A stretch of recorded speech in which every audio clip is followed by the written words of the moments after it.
request, so I am just presenting the food safety across supply chain. So in today's short session, so we will try to cover why food safety needed at supply chain, and then what are the key challenges in the overall supply chain. How could we cover the food safety from farm to fork? And then I will share some best practices which are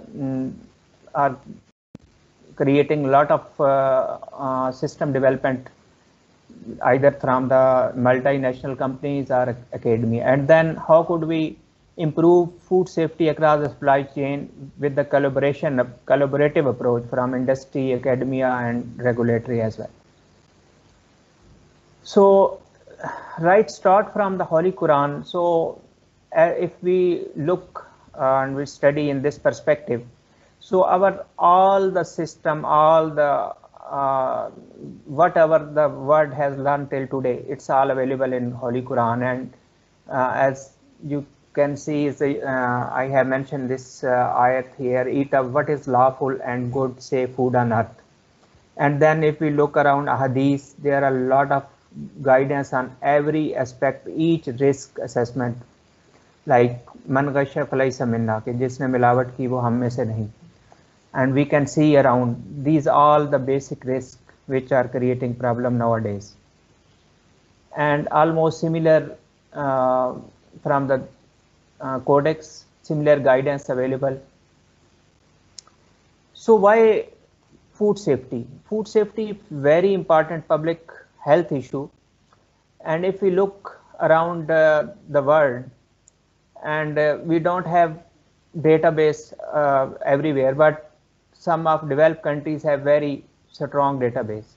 So if we look around like USA, so it's almost each year roughly 1 out of 6 American got sick due to the food safety and foodborne illness. And it's overall we could see 128,000 hospitalized, and among those 3,000 die due to the foodborne diseases. This is based on the just 1 year CDC database. And apart from the food safety risk, this the huge impact on the economy as well. So just according to ERS of USDA, each year $7 billion is cost associated with just 5 bacterial pathogens: E. coli, Salmonella, etc. And if we look around the overall impact, it's much bigger than this. So if we will not take care proactively the root cause of the issues, so we cannot control over the food safety issues. So it's indirectly impact a huge impact in economy as well. So what are the supply chain challenges which we need to address? So if we look at the root causes, so almost in the developed countries are bigger issues, and in the underdeveloped countries are the bigger issues. But in the developed countries, they have improved our system a lot. So in underdeveloped countries, we have very poor enforcement of food safety standards, lack of food safety awareness. That's a big issue.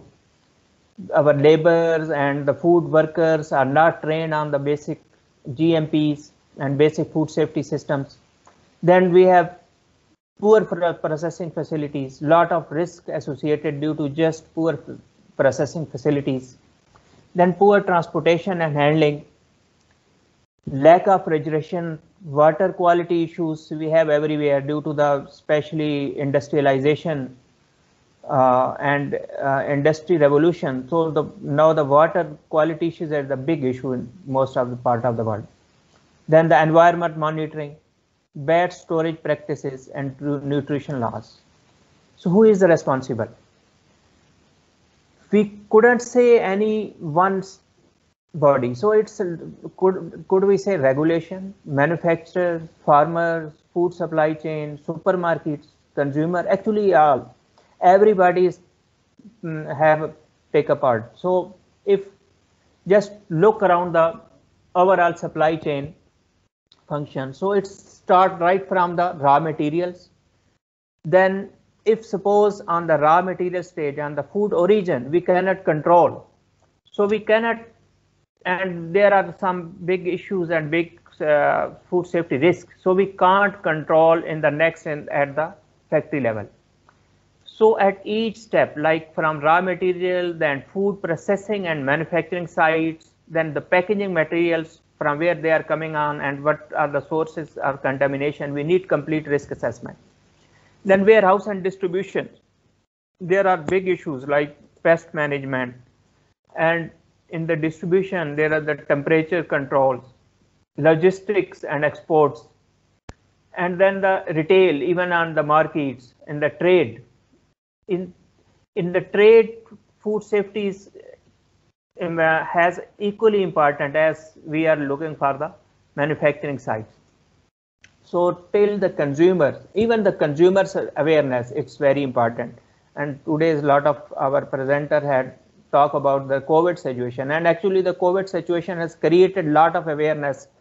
I remember, so हमें कितना मुश्किल पेश आती थी जो plants में कि hand washing क्यों ज़रूरी है, how you need to implement the hand washing practices, GMPs and hygienic practices. Now to the COVID awareness campaign, so now lot of consumer and lot of public and workers are much aware than the basic GMPs. So actually food safety supply chain, it's right start from the farm to fork. We need overall control from farm to fork. In order to ensure food safety, we need capacity and capability building across the whole supply chain, not just manufacturing side or just on the single side. So right start from the raw materials, manufacturing sites, then the packaging materials, the warehouse and transportation, and the trade control. So unless we cover all the risk assessment on each area and we implement control, we cannot provide the safe food to the consumer. So there is complexity nowadays. We know from farm to fork is a much longer process to control today because consumers are far away from their food sources. एक time था जब लोग खुद अपनी food produce करके वहीं से कर लिया करते थे, लेकिन now it's long process. And then traceability is very important. The supply chain encompasses the traceability of food produced as they move throughout the supply chain. So at each step, traceability is very important. Complexity of the process is forcing every level controls to avoid contamination, because otherwise it may create a big issue while we need recall or any corrective action. So in the developed countries, even they can track, like the meat case, they can track just to the level of the origin animal. So we need a complete traceability for each type of food. So if you look around the first stage where we need the control, that's the farm or the origin, whatever type of the food is. So food origin, regardless of whether conventional or organic farming, the main priority of farmer to ensure that their products are safe and they are producing safe food. We need to ensure compliance on the basis of FDA, FSMA standard for the safe production of fruits and vegetables. And we need to set minimum safety standard, focus on the identified sources of contamination, such as irrigation water, then the fertilizer, pesticide, antibiotic, like in the case of chicken, we're using a lot of antibiotics and even steroids. So these are risk assessment need to cover. Then worker health and hygienic condition, intrusion of animals in growing areas, and then equipment and tools, building, sanitation. So these all from the start, we need to focus all these stages if we want to ensure the food safety for the consumer. So then the second stage is food processing. So we need to manage food safety and quality throughout the processing activities. So almost nowadays we have very good focus on the manufacturing side, but lot of risks are associated with like the origin of food. So now if there is no control on the origin of food and in the farms or in the basic sourcing and the raw materials in the supplier control, so we can't control in the processing line. So each manufacturer need to develop and implement GMP standards, HACCP, QA standard, and these standards help to develop safe manufacturing process while more accurately and identifying and control possible contamination. Like through material qualification of their materials. Then system certifications are very helpful, like GFSI, Halal certification, and other associated certifications like AIB. Then supplier development and supplier control is a big function. So we need there are too many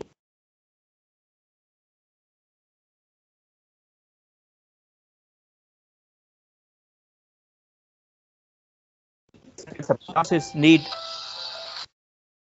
Third stage is transportation, storage, and trade quality. So it's also equally important.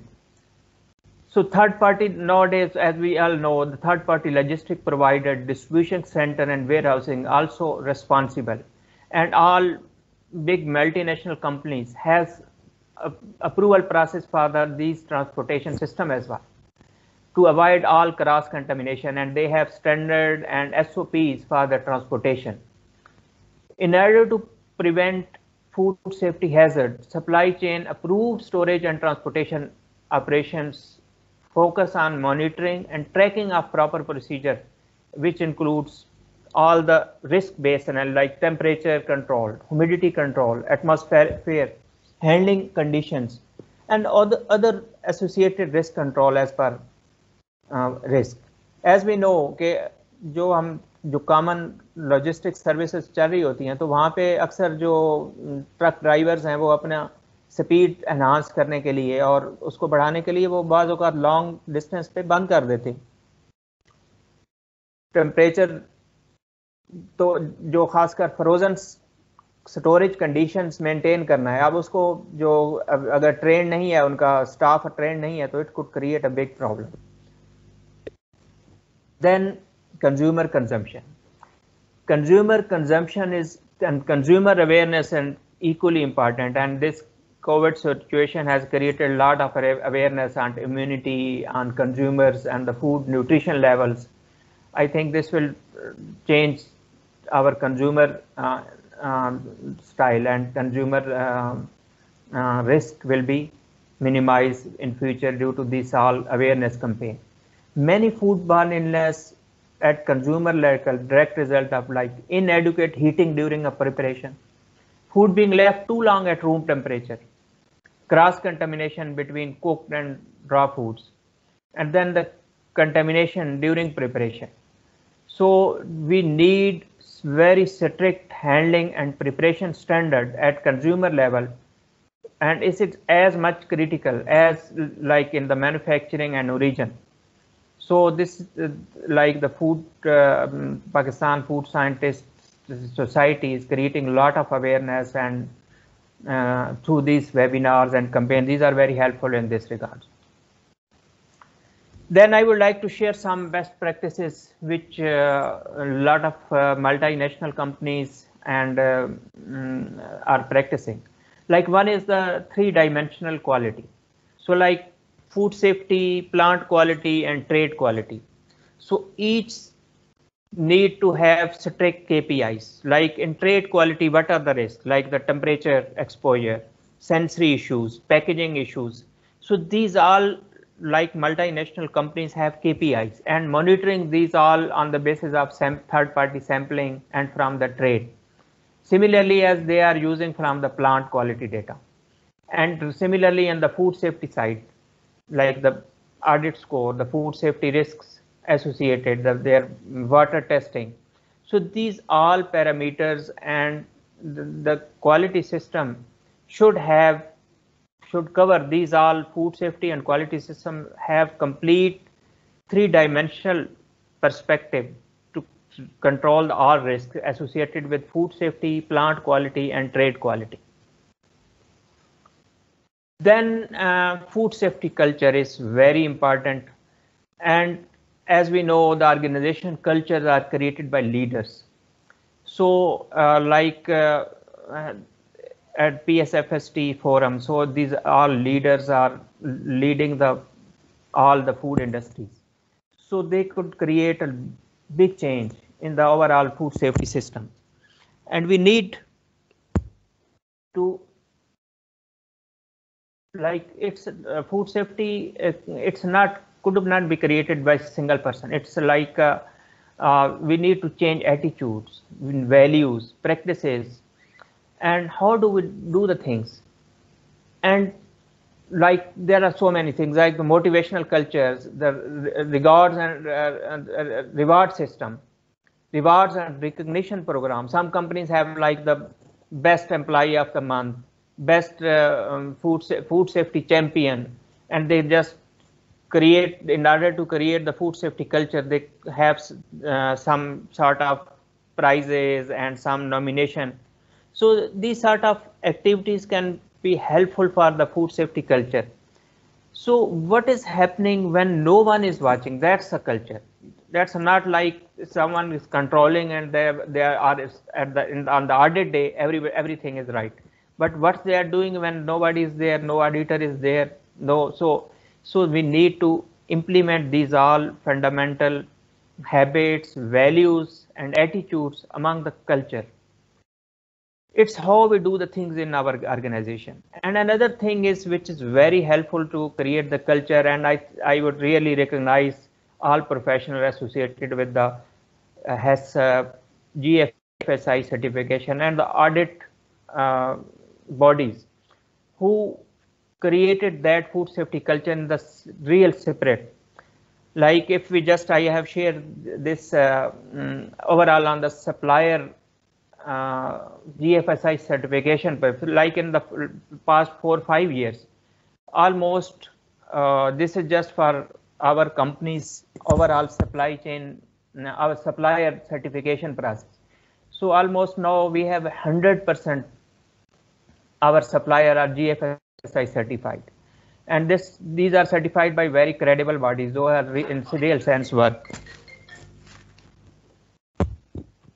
So this certification, if we look and we implement food safety systems like AIB, GFSI systems, and then the halal systems in true manner, in real spirit, it could create a lot of helpful for food safety culture.